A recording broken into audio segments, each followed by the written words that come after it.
I've made more than $30,000 a day since the age of 25. In fact, yesterday I made $58,000. And this level of financial success was only possible for me after I pulled myself together and got my life in order. And so what I'm going to do in this video is give you the exact steps that I followed to essentially get my together and organize my life so I could become more successful. So the very first thing that I had to learn to do was basically find my inner dark motivation.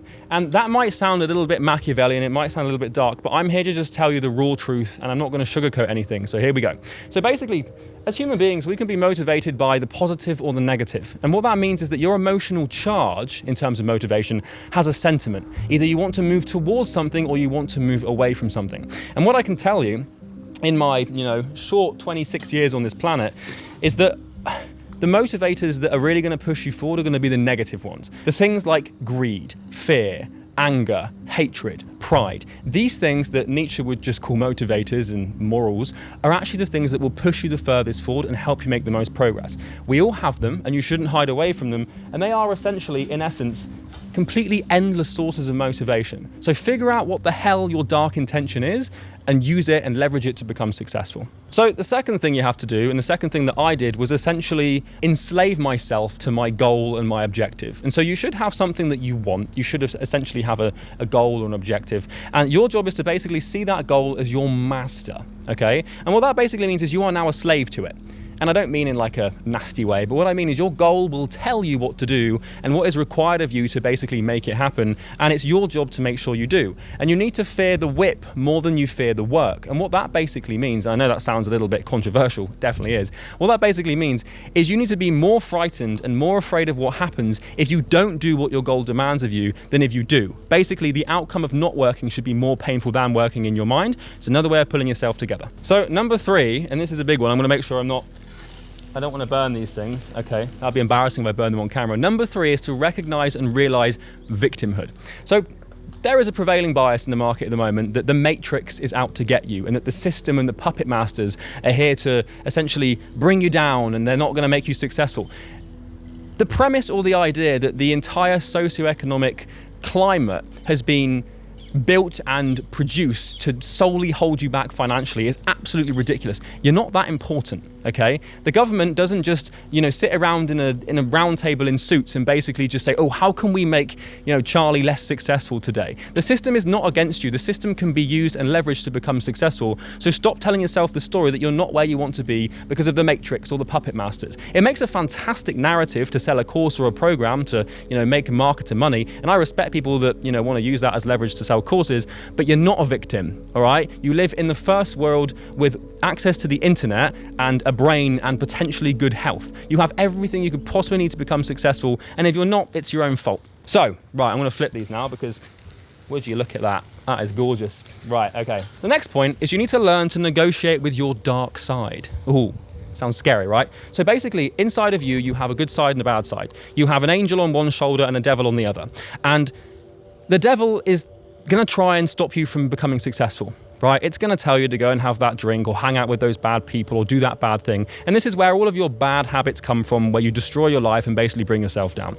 Unfortunately, my friend, that does not go away. You can't really get rid of it, so you have to learn to accept it and essentially negotiate with it. You need to sit down with it and basically say, I will give you a little bit of what you want and I will indulge in that bad thing that you want me to do if you let me do this. And nobody talks about managing your dark side. Everybody wants to focus on the positive and just love yourself and be yourself and have a wonderful time.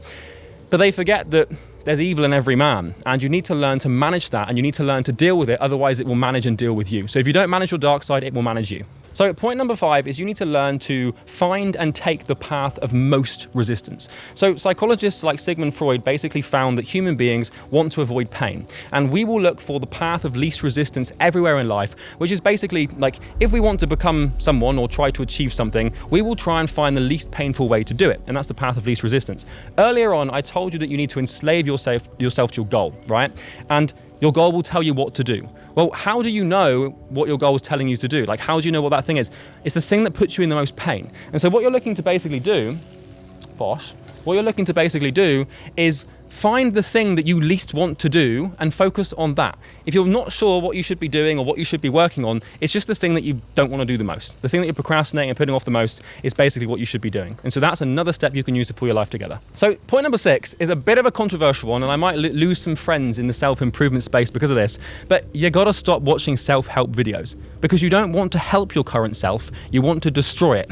The person you are right now is responsible for all of the suffering in your life, okay? The person that you are in this very moment, in this time, who you identify with, they're the person who's built your life to spec, and you don't like your life, so why are you trying to help them? I know that you're reading self-help to try and help yourself, but here's the thing, you shouldn't love yourself, you shouldn't stick to your roots and never forget who you are. That's all a load of bullshit. All of this self-help nonsense doesn't make any sense, because anyone who understands any basic premise of performance psychology will understand that you need to basically lose yourself and sort of kill the current self of your part off so you can sort of make room for someone better. So if you're trying to help that version, you're probably not going to become successful. It's a little bit too done.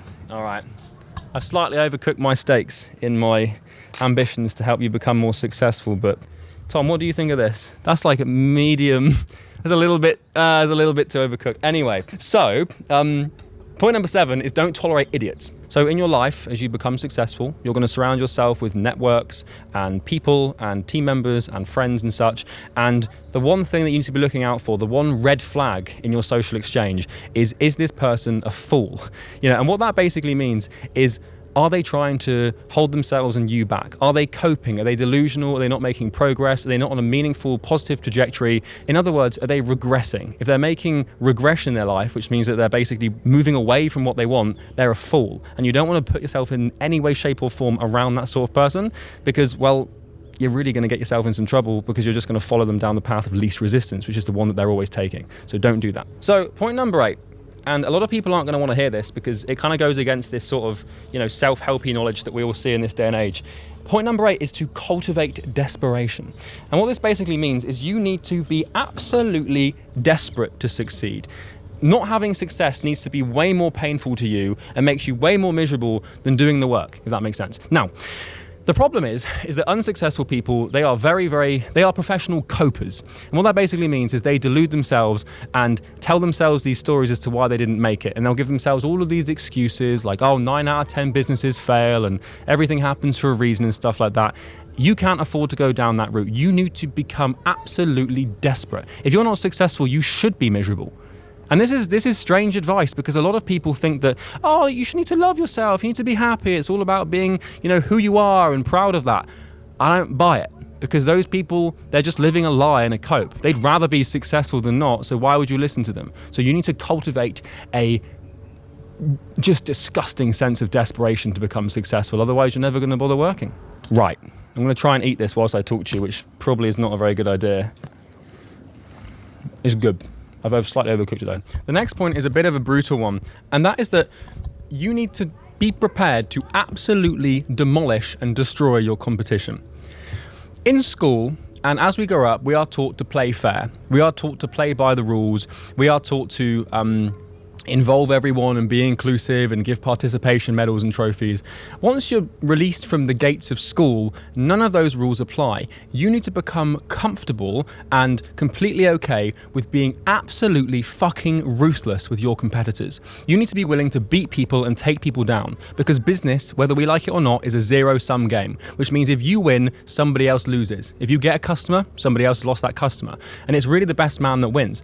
And the way you do this is by basically being better than them. And you need to have absolutely no qualms with coming into a market and wiping people out and destroying their livelihoods for your gain. I know that sounds brutal and Machiavellian, but it's the fucking truth, so get over it.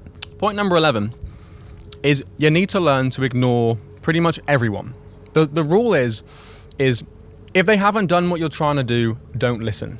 Okay, so I know that you see your uncle at Christmas, I know that you see your grandmother and you see your auntie, you see your best friend, you see your friends from school, and they know that you're trying to become successful and start a business, and they've got every piece of advice for you under the sun. They have good intentions and they mean well, but they don't know what the hell they're talking about. Anyone that hasn't done the thing you're trying to do is not qualified to help you get there. For example, you've just seen me try and cook some medium rare steaks and completely overdo them. So therefore, you probably shouldn't take advice from me on how to cook steaks. I'm joking, but you get the point, right?